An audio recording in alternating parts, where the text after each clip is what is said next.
سال 1309 آرامگاه فردوسی ساخته شد و در سال 1313 تمام شد با مبلغ 60,000 تومان.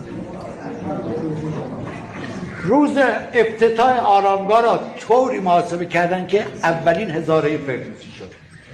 رضا شاه پهلوی به فروغی دستور داد تمام عاشقان فردوسی را از سراسر دنیا دعوت کنند. همه دعوت شدند. در توس و فروغی از طرف رضا شاه با آنها خوش آمد گفت. تمام از امریکا، از انگلیس، از روسیه، از عراق، تمام کشورها آمدند در توس، رفتن بالای سر آرامگاه فردوسی. هر کس به زبان خود در وصف فردوسی، بزرگی فردوسی، شاهنامه فردوسی سخن گفت تا نوبت به جمیل ضحاوی رسید، عضو مجلس شورای سنای عراق.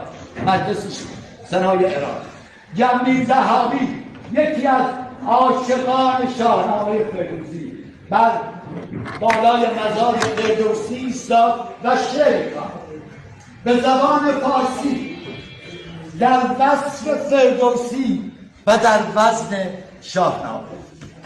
به فردوسی از من سلامی برید، پس از عرض حرمت پیامی برید که ای شاعر خفته در زیر خاک، نهان از نظر دور از جان پاک. سر از خاک بردار و آنگه ببین چه شوریست بهرت به روی زمین.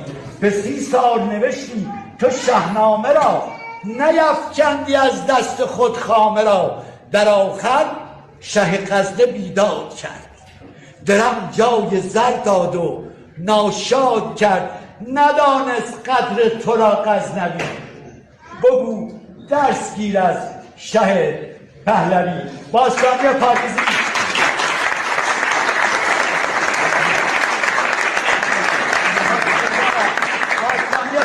در کتاب شاهنامه آخرش خوش است نوشته است در مدت زمانی که جمیل ضحاوی اشعار را میخواند رضا شاه همواره گریه میکرد. سپاسگزارم.